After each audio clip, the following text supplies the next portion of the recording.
All right, yesterday, we were solving inequalities that had absolute value. Today, we're going to move on to where we have inequalities with two variables, and we're going to graph those. We're going to graph those on a coordinate plane or on a graph. To do that, you have a couple steps. And make sure you follow these steps exactly how it says to make sure you get it right. The first step is to graph the boundary. So what you do is you solve for y, get y by itself just like we would for point slope form. So we treat the inequality just like it's equal, and we get slope intercept form. You're going to graph that line, okay, and that's going to be your boundary. You're going to graph that line as a solid line if you have one of these two inequality symbols, less than or equal to or greater than or equal to. It's a solid line. If you have one of these two symbols, less than or greater than, you use a dash line. So the boundary is going to be a dash line if it's less than or if it's greater than. So if it's a closed line, that means it is included. Okay? If it's a dash line, it means it's not included. Kind of like an open, like here would be a closed circle, and when we were graphing these on number line, you had open circles with these. This is the exact same thing. Then what you need to do is you need to use a test point to determine which half plane should be shaded, and then shade that side. What I do is I usually pick some of the easier numbers to plug in. If it works, if it's a true inequality, then you shade that side. If it's false, then you shade the other side.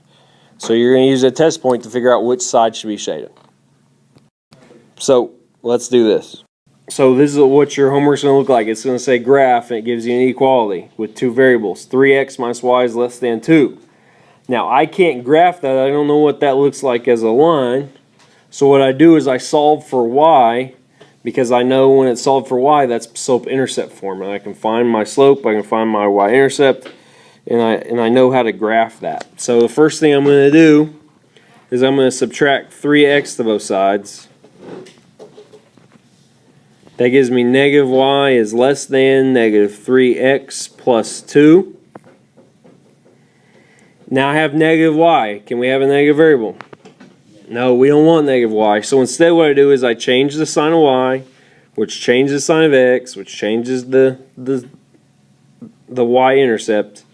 But when I do that, there's something else I got to do. What do I need to do? Okay, I need to change the inequality from less than symbol to a greater than symbol. And this is what it looks like now when I've solved for y. So I know how to graph that. The number by itself is my y-intercept. That's my starting point. So I go to my y-intercept, I put a dot. Now my slope is the number in front of x. So 3, or I could say it's 3 over 1. So what I'm going to do is I'm going to go up 3 over 1. 1, 2, 3, there. And I'm going to do that a couple times to give me an idea of what the line's going to look like.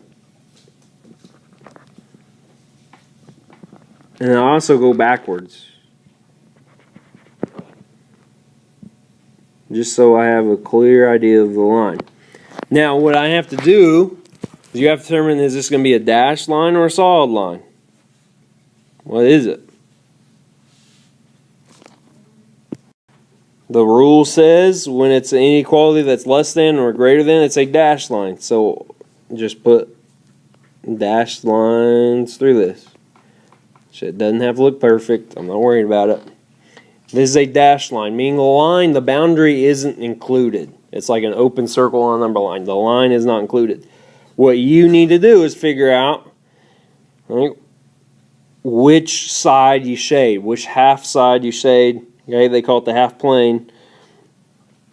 The easiest thing to do is pick the side that has 0, 0. Okay?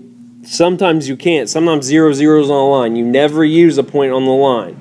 But a 0, 0 on this line. No. So I can use it. It's easy. What I do is I just plug it in. I plug 0 in here. I plug 0 in here. 3 times 0 is 0. What is 0 minus 0? Is 0 less than 2?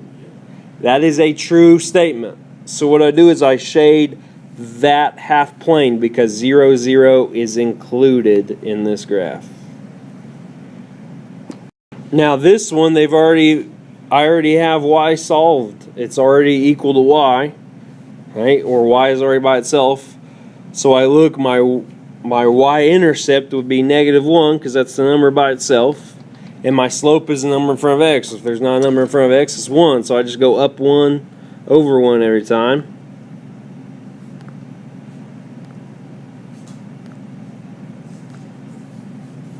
And then I go down 1 over 1. Right, I have enough that I can use this to get a good look at the line. Is this going to be a dashed line or a solid line? It's going to be dashed because it has the greater than symbol. That means the boundary in this case is not included in the graph. Now I need to pick a point that is included. What would be a point on one side or the other? What side do you want to use? What point do you want to use? 0, 0 would be a good point to use because it's not on the line. If it's on the line, we don't want to use it. But it's not on the line, so I can use it. Plug in 0 here, plug in 0 here. I get -1 is greater than 0. Is that a true statement? Is -1 greater than 0? No. So I shade the other side. And if you're not for sure if you should shade that side, pick a point that would be on that side. I'm going to pick, just what you don't have to do, this is extra, I'm just going to prove to you that the other side would work. I'm going to plug in 3, 0, this point right here. Let's see if it works. 3 minus 1 is greater than 0. 2, is that greater than 0? Yes, so if I had picked that point, I would have known, hey, that's true, so I should shade this side. But I picked 0, 0, which was wrong, so I shaded the other side. Any question? Write this one. So they give me an inequality, x plus 5y is less than or equal to 10. I need to get y by itself. I need it to be in slope-intercept form.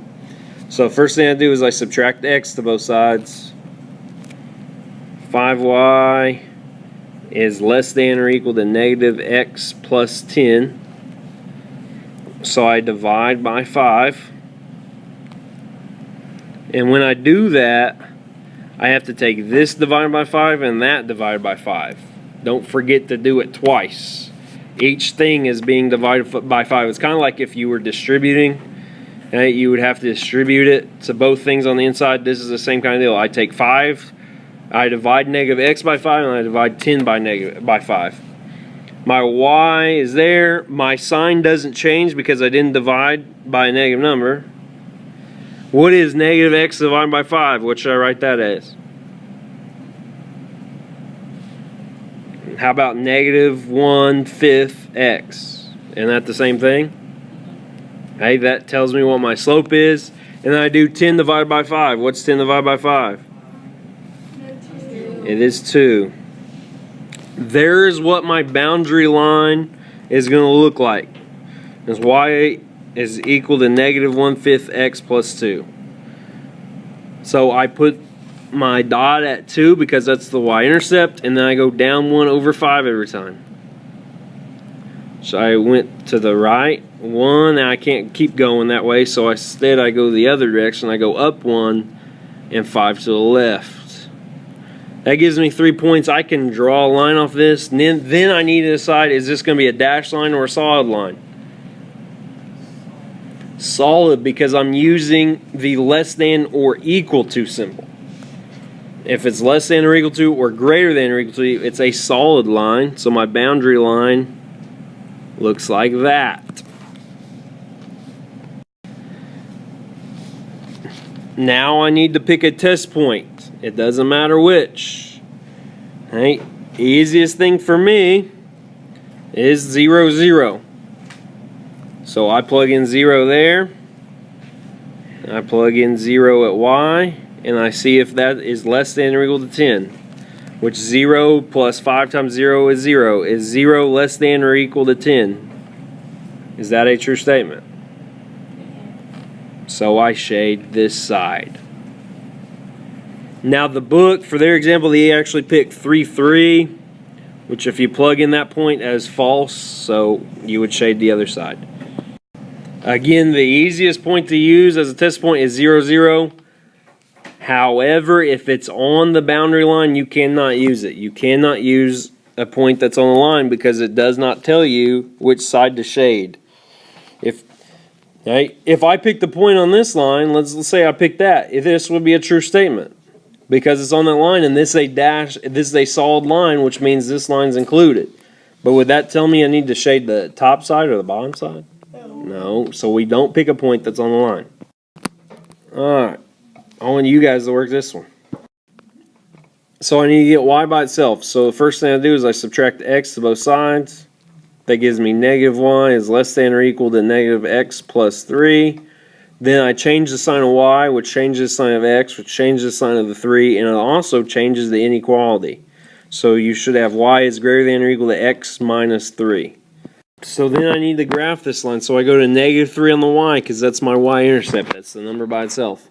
And I would just go up 1 over 1 every time because my slope is 1. And then I go backwards. I go down 1 over 1. That gives me enough that I can work with. I see that this is a solid line because the inequality is greater than or equal to. Then I need to pick a test point, which the easiest test point would be 0, 0. So 0 goes for y, 0 goes for x. Is 0 greater than or equal to negative 3? No.